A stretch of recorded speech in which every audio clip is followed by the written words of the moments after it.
Well, good morning, CHD. It is time for your favorite show, Doctors and Scientists.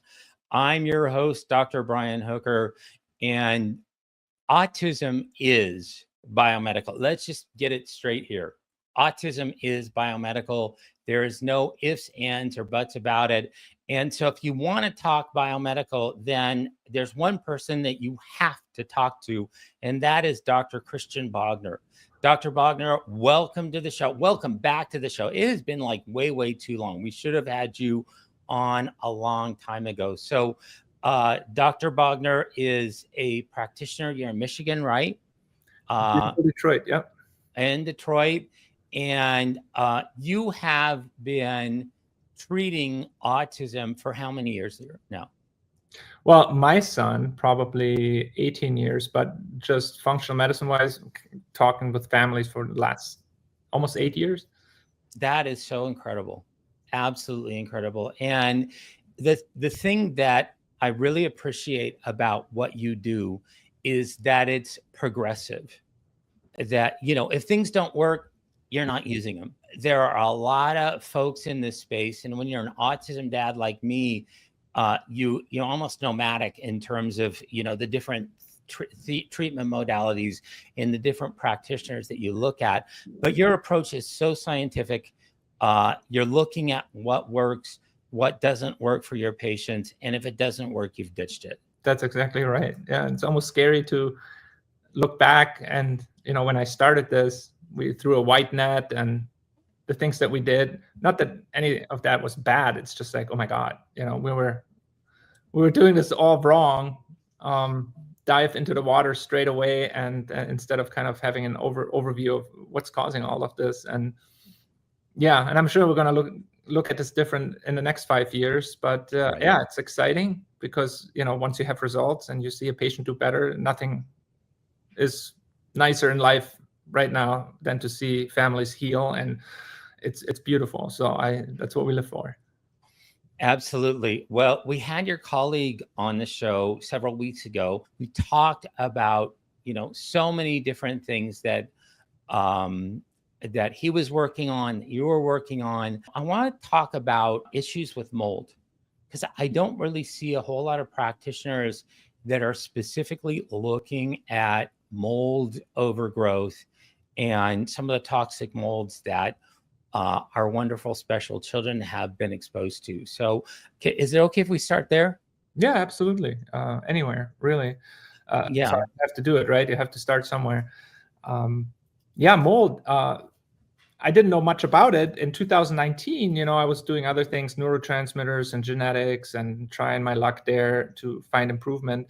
And then in 2019, a paper came out with Sidney Baker on the East Coast, together with Chris Shaw from back then Great Plains Laboratory, had a case report of a 4-year-old boy that recovered, and they used this medication, this antifungal medication called itraconazole, or the brand name Sporanox, which is actually, they pulled off the market now. They don't make it anymore, which is unfortunate.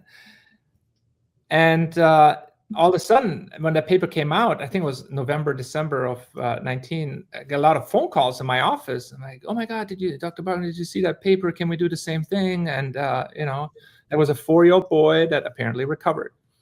And he had awesome. High mold toxins on the Great Plains Laboratory urine test. So there were mycotoxins that showed up. And they treated this boy with Sporanox, you know, relatively high doses. You know, they monitored his liver and all of that. And apparently he recovered. And so a lot of traction, not just in my office, nationwide, worldwide, really. And everybody wanted to have the same results. I did too. I was like, hey, if that's it, I'm all for it. Let's go. And of course, under a controlled environment, if you've supervised, there's really nothing wrong with that. You know, right.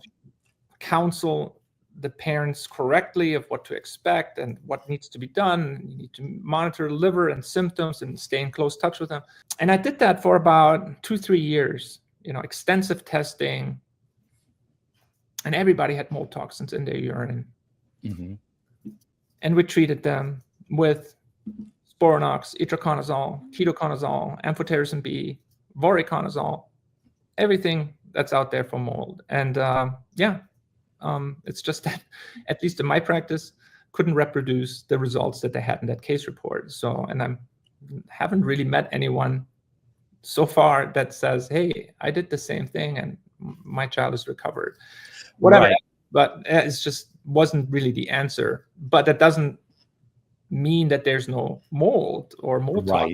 That's still an issue. It's just the approach is just not reproducible. That's what I found. I know that it's difficult as a practitioner to be able to assess stuff like this, unless you do some type of controlled trial.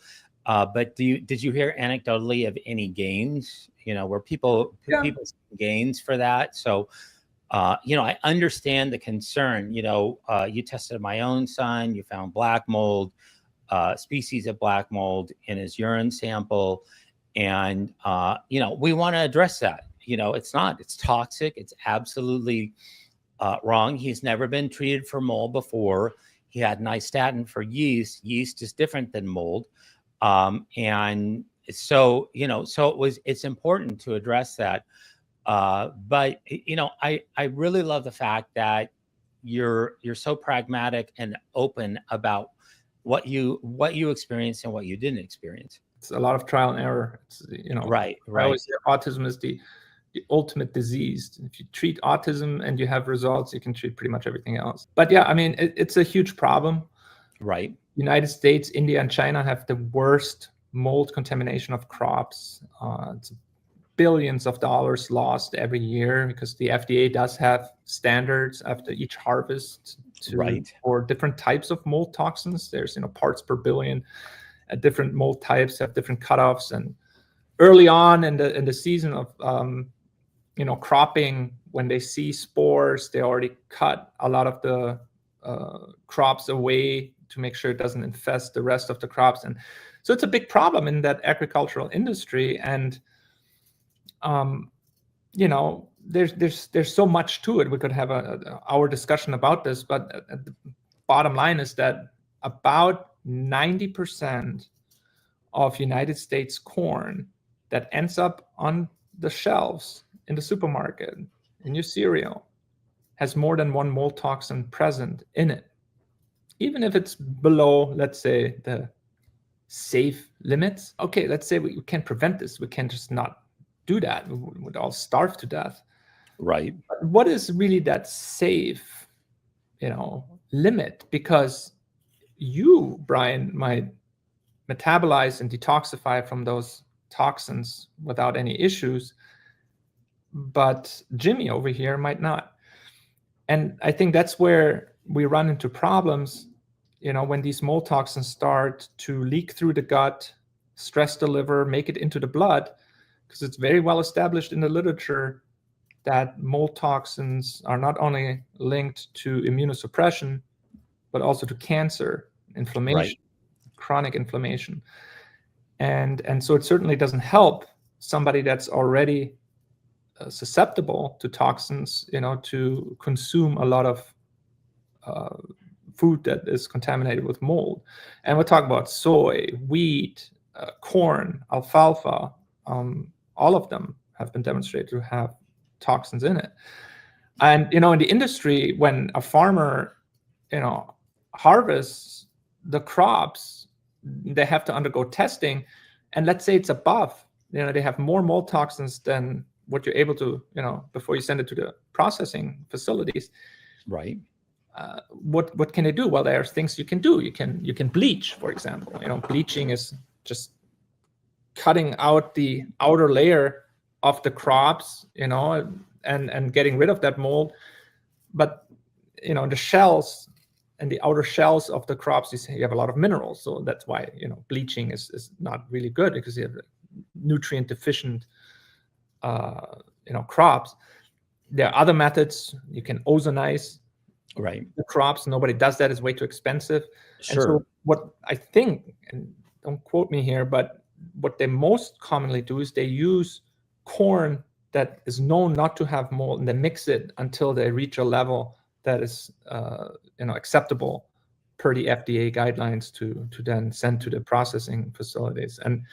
And so you never really have United States crops without mold toxins. And, who knows how strictly that is enforced? I don't know that, but right. it certainly is an issue. And then, what comes with it is that a lot of these crops are sprayed with glyphosate. And I think enough work has been done, with Stephanie Seneff and Zen Honeycutt, have done great work that, well, glyphosate is everywhere, right? It's in our food, it's in our prenatal vitamins, vaccines, breast milk, everywhere. It's ubiquitous. And so that comes along with it. It's a whole separate problem. But yeah, food is truly toxic, and it ends up in the urine of kids with autism, especially. And it's just, the bottom line is that, I'm not against treating. Some children are colonized, no doubt.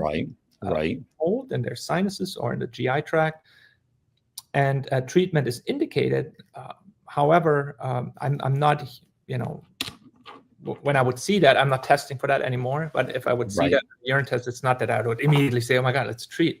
Because the issue really is, we all are exposed to this, right?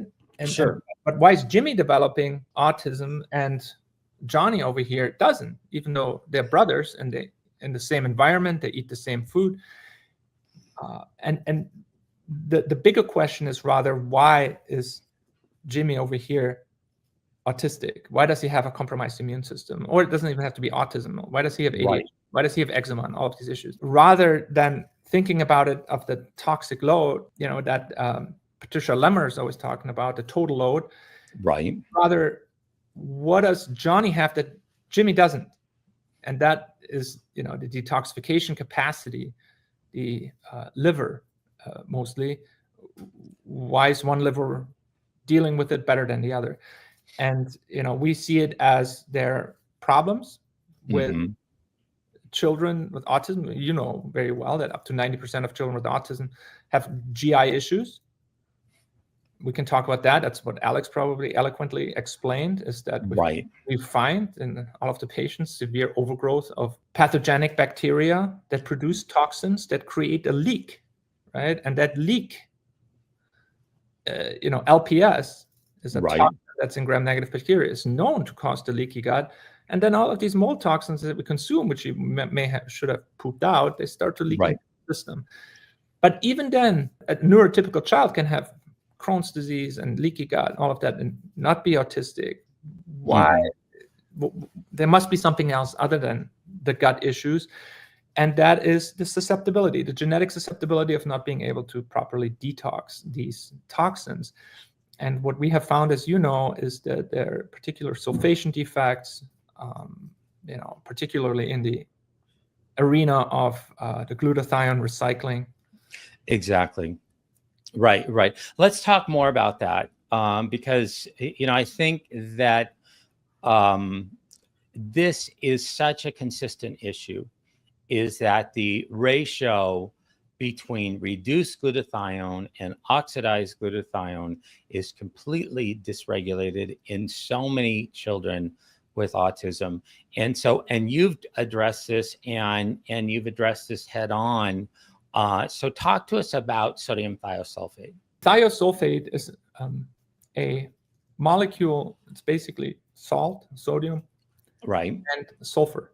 And it's just a special bond between them. It's a double bond and an extra sulfur molecule. So it's a very strong bond. It makes it actually very reactive.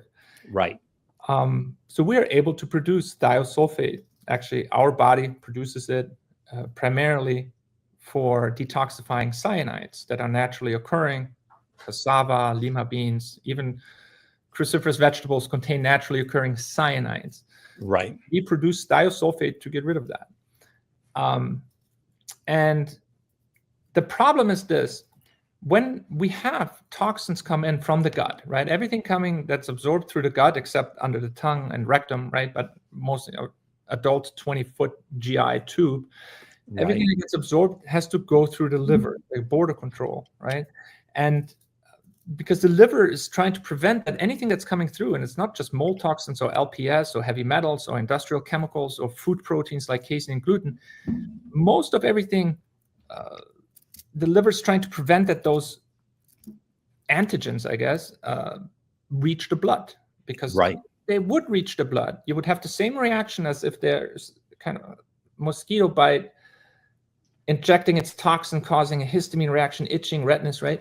The same happens if the liver would let any of those pass. The immune system is like, you're not supposed to be here. And there's a mast cell reaction, histamine gets released, serotonin gets released.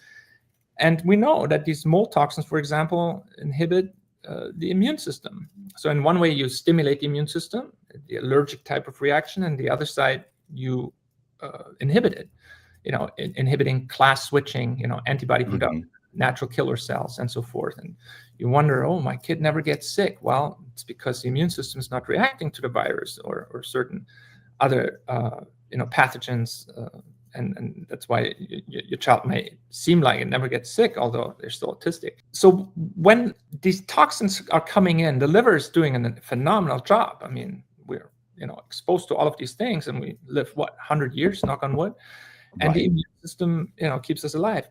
But when these toxins come in, glutathione is one of the major binding mechanisms of detecting those toxins coming in, and it binds them.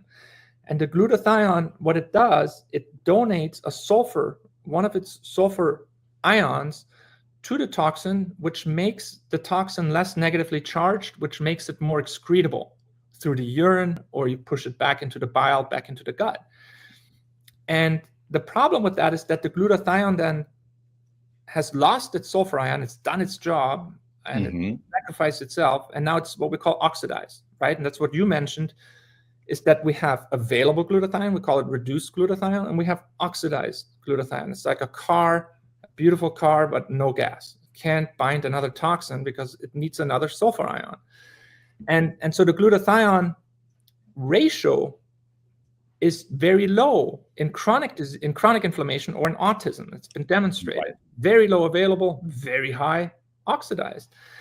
And so what we found about 3 years ago, and I think we talked about that last time, was with actually the help of God's child, Jacob, who's a nonverbal 9-year-old, who told us about a molecule. And, that's the sodium thiosulfate. So how does that come into play? Well, if in ASD or in chronic inflammation, we have high levels of oxidized glutathione, obviously the conclusion is there's a problem with the recycling process, right? Because naturally the body can recycle, it can repair it so it can bind another toxin. And as you know, glutathione has two major functions: binding toxins and reducing free radicals. Right. And so why is that maybe not working? Why is that maybe a big issue in chronic inflammation or in autism? It's because usually this repair mechanism is powered by NADPH. It's an enzyme. Right. NADPH is fairly difficult for the body to produce. There are no supplements directly that you can take to have NADPH. But where is it? Why is it not there?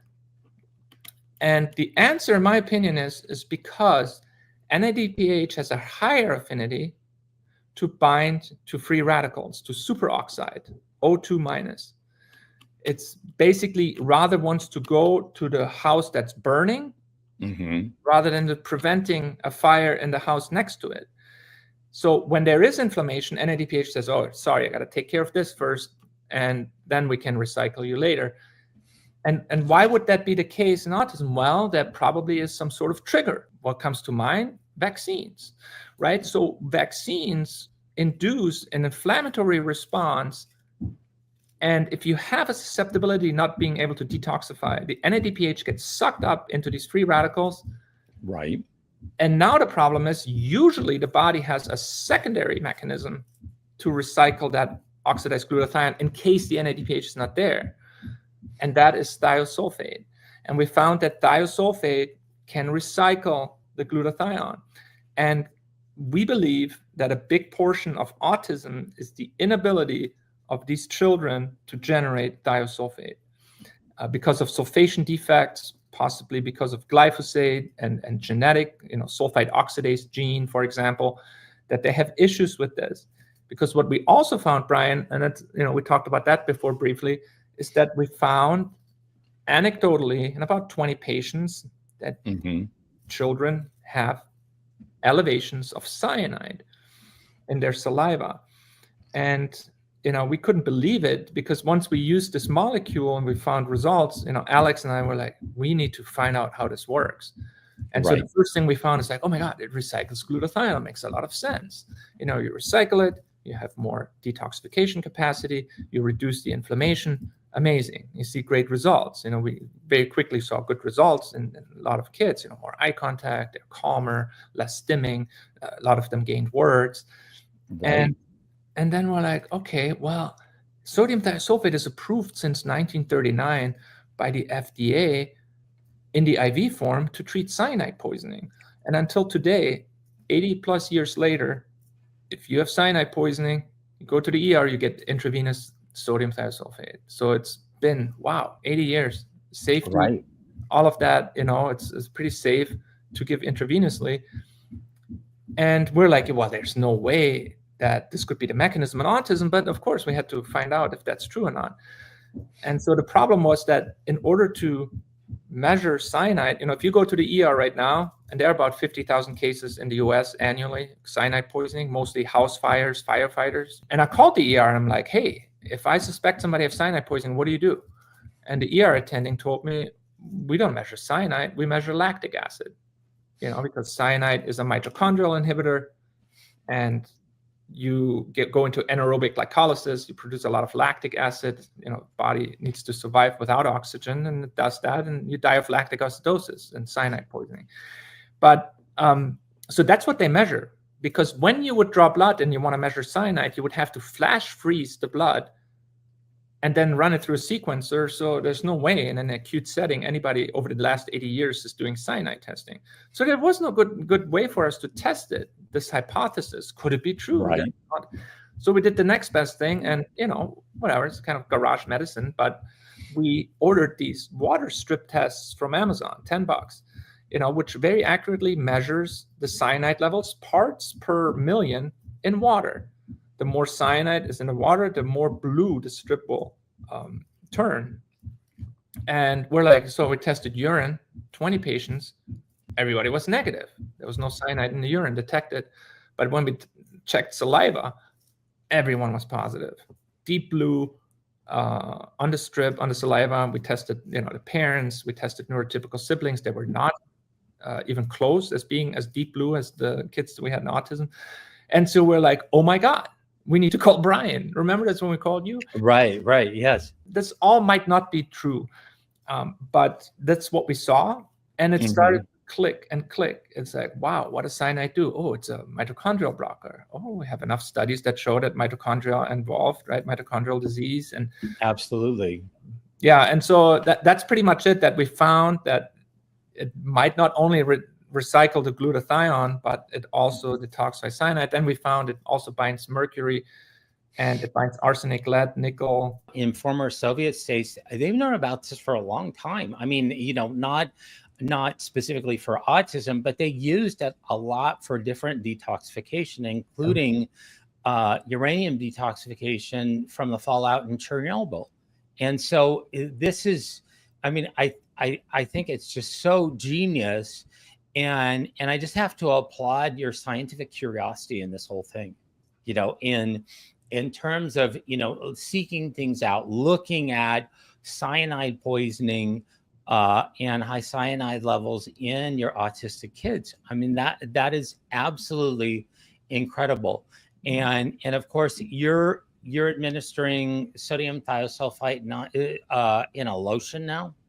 Yeah, it was difficult to get this, IV. Oh, sure. Yeah. And so then we tried oral, even though it's actually a GRAS, generally recognized as safe. Sodium thiosulfate is actually used in our food supply already as an antioxidant, in like dried fruits to prevent them from browning and things like that.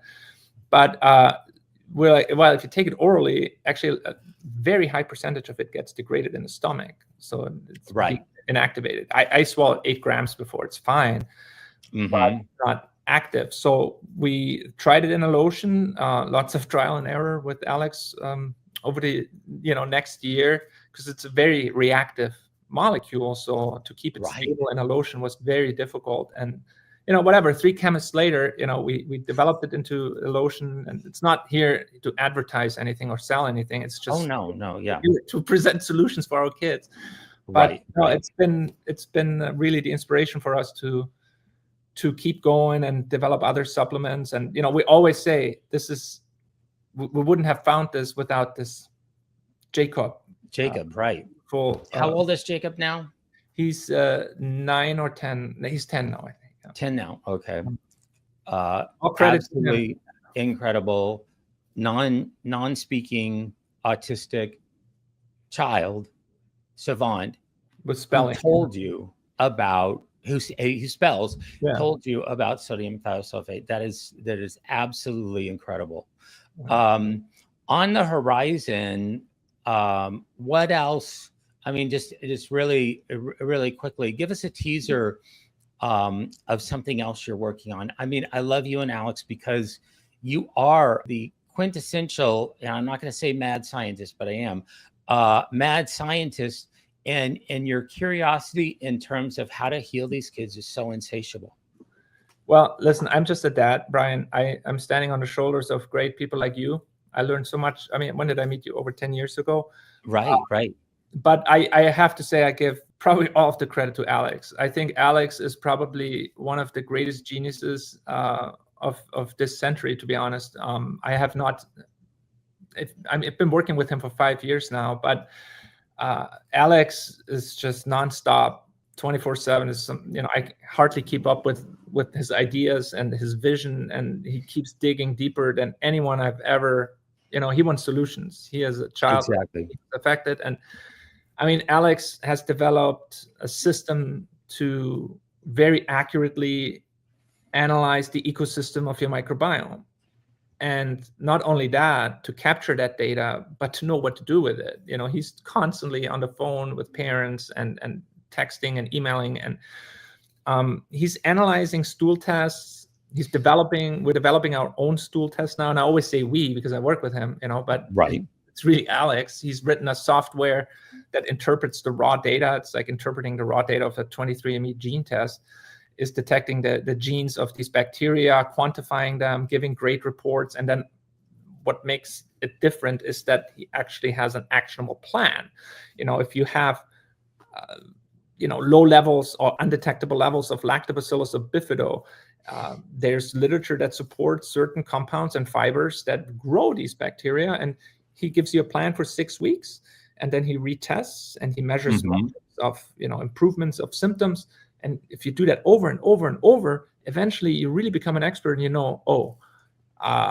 you can almost look at a patient, at the behavior, and say, oh, you have bacteroides, or this is a Prevotella case, or this patient needs lactobacillus. And incredible. Really has become so, the interrelationships of these bacteria and everything, he has that really down, and he's getting just better and better and better with it. And that's just one thing. Alex is also building cold lasers. Right. We have them in our house. Yes. Oh yeah. Do you like it? We do. I mean, we just started using it, but I'm really, really excited for the results. And I do want to interject really quickly. One of the most daunting tasks, old school, for any parent was doing a stool test. And the thing that is so nice about the test kit we got, I read it, was like, that's it. This is so easy. You can do this even if you have an affected child, a severely affected child. You can do this stool test every 6 weeks. Absolutely no problem. I was just flabbergasted. It's no digging around. There's a rice corn size Q-tip, and that's all you need. It's really all you need. A long way. Yeah, you can sequence this out, and it's very accurate. Better than the other methods that are used in the other stool tests. And I think Alex can very eloquently explain why that is. But that's that. He's building lasers, cold lasers, with having great results with those in combination, even with the gut balancing, because the red photons, they stimulate mitochondria to produce energy. And right, there was even some literature that showed that red photons, since we have receptors on the mitochondria, believe it or not, activates the same enzyme that's inhibited by cyanide. So they actually have even some literature saying that red cold lasers could be utilized for the detoxification of cyanide. But besides that, we are, very active with the parents that we work with, and we couldn't do it without them. We learned so much. We actually just visited 2 patients in San Francisco this weekend, Alex and I, and it's just nothing more beautiful than to actually see a patient and see the improvement, and listening to the parents, how it changed their lives, the family dynamics, just sleeping through the night, how much of a difference that can make. Or Right. Oh, if it's the incredible. child doesn't bite Mm-hmm. things that you can achieve with addressing the microbiome. So yeah, but we're very, very encouraged, and it's a very exciting field. Well, I have to say, I have been talking to parents for such a long time about practitioners and how practitioners need to listen and learn from parents. So everything that you say this is the type of practitioner you want to see. This is the inquisitive scientist that is actually learning something from parents, because he knows that the parents are there 24/7. And that is, you've said a mouthful. You absolutely have said a mouthful. And I can't thank you so much, Christian, for coming on the show today and sharing what you've shared. As an autism parent, very well, I think the most comforting thing that I ever heard, and that I have, is that, that you're not alone. Right. And if you really digest that a little bit, that you're not alone, that there are other parents out there that have the same struggles that you do every day, that can be very comforting. And, that gave me a lot of peace, because you can feel very isolated, like in a prison, right? Well, the rest of the world, goes to their soccer practices and celebrates graduation. Can't do that because you're locked at home. But just know you're not alone, and just know that there's a way out. There's improvement. It's very much possible. We see it. We have hundreds of testimonials. We have a foundation at Autism is Biomedical. Come visit us. Explore what we have shared there. We interview families. We hear it from them. You can read testimonials. It's not just us trying to tell you, hey, that's how it is, and later it doesn't work. No, we work on that feedback from the parents, and that's what we give back. With the foundation that we have, we don't want to just say we interview. We start from the beginning and let parents tell their journey. And I think that's the most powerful thing. Is seeing is believing, and it's undeniable. It's, I think, more powerful than any study, really. Well, thank you again for joining us. It is such a pleasure always to have you on the show. There's so much more that we need to talk about, so please come back. And thank you, everyone, for watching this important episode of Doctors and Scientists. If you know somebody that has an affected child, they need to see this episode. If you know somebody that has an affected child, you need to see this episode. So spread the word, and thank you so much. God bless you.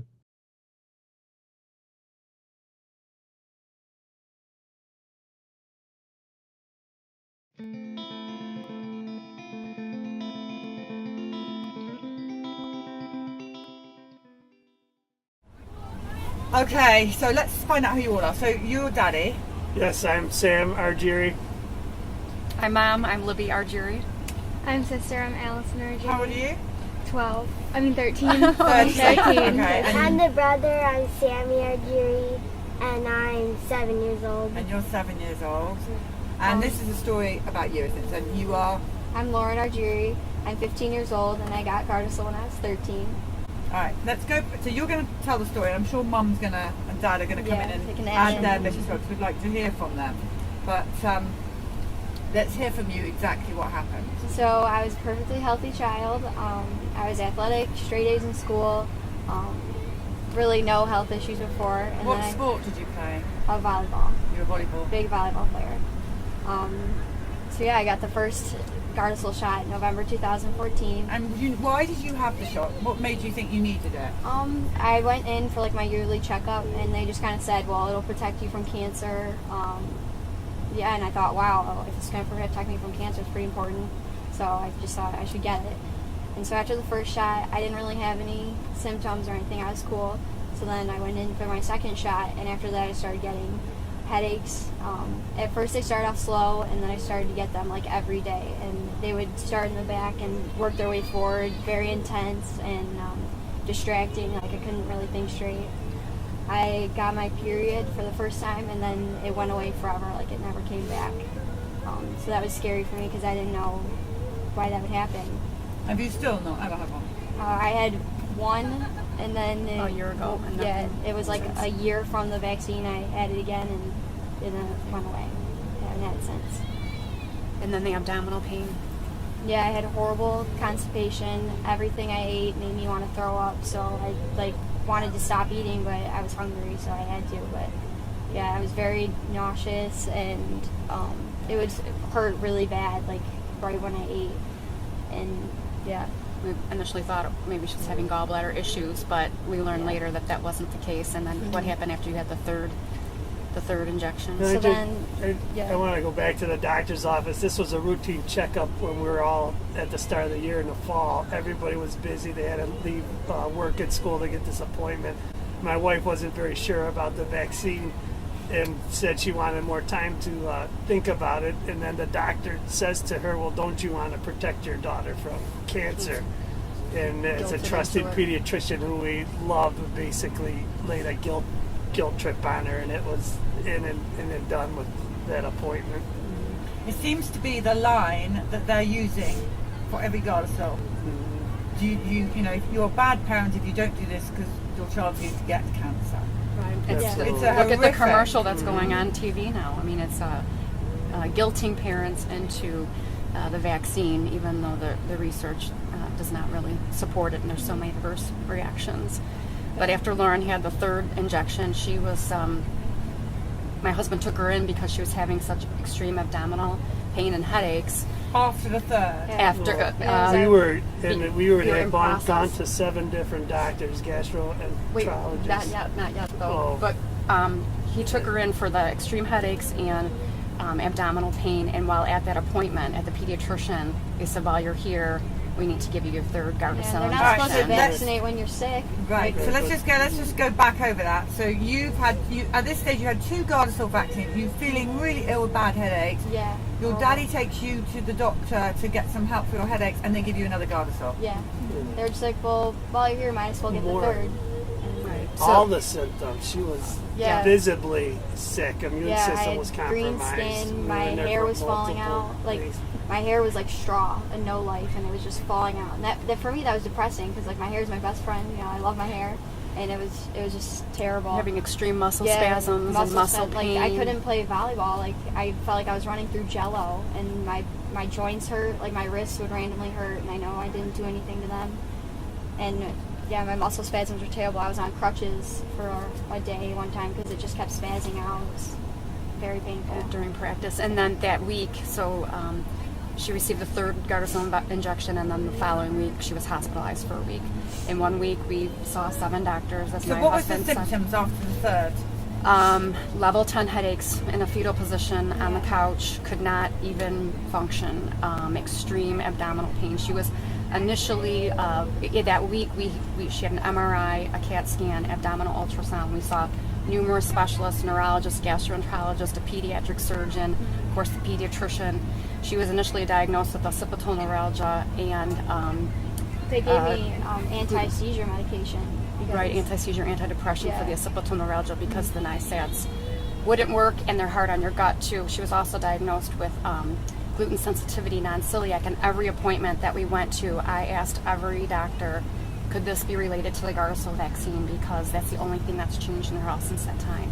And every doctor said, no, there's not any link at all. And they were rude about it too. They didn't I remember wanna talk one about doctor it. after that appointment, he made me cry because I knew it was Gardasil, and he just pretty much told me, "No, you're wrong." Couldn't Have believe you it. had the other girls that we've spoken to have been told by doctors that it's in their head, they're making this up? Yeah, The and gastroenterologist that's what was told hard for me because I was starting to tell them like, "Listen, I'm not feeling well." No one really believed me because they couldn't, like, visibly I looked okay, like we could tell I was green and my hair was falling out, but like my volleyball coach was like, "What's going on with you? Like, you look fine, so you must be feeling okay." No one really believed that I was doing bad, and then the doctors on top of that didn't believe it was Gardasil. Or telling me it wasn't. And what so about just- your friends? Do they believe you? My friends definitely noticed something was wrong because I wasn't talking as much. I was slurring my words, like I had brain fog. I really couldn't think straight. So I think, like in conversation, I must have just seemed out of it. And for me, it's kind of a blur. But I remember my best friend, her mom texted my mom and was like, "Hey, is everything okay?" And so that's interesting. So what about her friends' parents that maybe are your friends? Do they think you're crazy, or do they get it? No, now after everything we've been through, we've been sharing the information, and our friends are very supportive, and if they haven't opted to get the Gardasil vaccine for their children, they're opting to not do it after everything we've been through. Lauren was eventually, through a holistic doctor, diagnosed with severe leaky gut. She had 22 food sensitivities, so from a social perspective as well, she can't eat at school. She has to bring her own food. If she goes shopping with her friends, they go out to eat at a restaurant, she has to bring her own food. Can't take any risks with gluten contamination. Gluten, dairy, and eggs seem to be the worst for her. It like knocks me out for a month if I eat that stuff. It just really backs me up, and I just feel sick all over again. And I always tell my friends, like, listen, this is what happened to me, and I think you should definitely research it before you get it. And I don't like tell them, well, I pretty much have been telling them, don't get it because it's so horrible, but I always make sure to research. And What have the doctors said about the fact that your periods haven't come back? We don't know. Well, she also has a low thyroid. We're still working on it. She's not fully recovered with this aspect of it. But once we're beginning to prep her body for vaccine detox, and we're hoping through detoxing the vaccine through homeopathy that her menstrual cycle will return. A lot of research out there from other doctors, and there's a lot of information on Facebook are showing that some of the girls have had success in restarting their menstrual cycle through the detox of the vaccine. But it's very concerning. There's been three confirmed cases of primary ovarian failure. So early menopause. More than that, if you follow our stories, Okay. it's pretty much most of the girls. It's disgusting what is happening out there. So It's a travesty. It's robbing these girls' lives. Yeah. It is Their terrible. livelihood. Going back to your question about the friends, when this whole thing happened, it was like us against the world, doctors, even the hardships in our family, trying to understand it and really realizing it was true. And this whole wake up with the vaccinations, healthy eating, medication in general, we really didn't start talking and sharing with people till we, found out the Vax Bus, saw the movie, got on the groups online, and then started sharing the information for others. So there hasn't been a lot of communication with their friends until More recently. And we've seen that spread because girls now ask her about her diet and about Gardasil. The girls are coming to the high school with sore arms. They go in to get their flu shot, and then the doctors sneak this Gardasil right in with the flu shot, so they're getting two in one time, and we know the flu shot's terrible. So have you guys stopped vaccinating? Yes. Everything. We've actually changed over to a different doctor altogether who does not push vaccines. Really, medications. We haven't had a medication in the house for 18 months. Nobody's been sick for 8. So you guys have been lied to. You must be angry. I am very angry. I work in public education. I'm a principal. It's very difficult to see what we're doing, and mandating of shots, and the beginning of the year is the huge one where all the kids have to go, or they're going to be they're not going to be allowed to come to school. It's terrible, and nobody knows, and you don't really know until something happens to you. Even when you explain it to people, they don't believe you.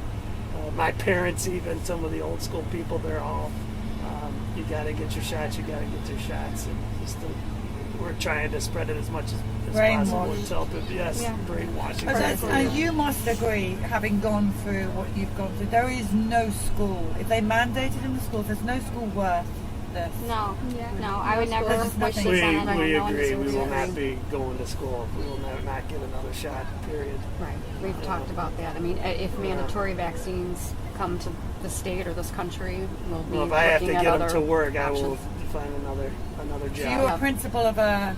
I'm a principal at elementary school now. Yeah. And I've been in administration almost 19 years. Well, we may need you to set up the unvaxxed or the clean vax for school. Be principal of I that. would love to. I would Yeah, love with a to, clean yeah. menu too, clean food. Well, and Clean that's food, another clean thing, the clean everything. food. Yeah, We the love listening to food. Del because he yells, I want clean food, I want clean water. You know, we want such rights for our kids. So, Reduce I'm toxins, I'm trying to work on all Del, Yeah. just giving up gluten would be good. yeah, we'll Yeah. talk to Del for you on that Yes, one. if you wouldn't mind. Thank you. Trim the- But back to your point, though. I mean, we are angry about it, and it's heartbreaking. And there are times when you feel, as a parent, you're going through this, trying to help your child. You feel hopeless and helpless at the same time, and trying to keep the hope that she recovers. But it's Painful for you, it's Mama. painful. Yeah, Still painful. spent hours and hours, and as anyone who's been through this knows, that vaccine injury recovery is not really covered by health insurance either. So trying to raise your family and trying to meet your medical expenses and feed the family the right food to heal, and it's tough. It's really tough. It is tough. And it's tough to see your daughter in pain. It's very difficult to see your child's daughter suffering, for sure. So what are you going to say when they say you need to have a vaccine? No, I'm not gonna get it. No, good boy.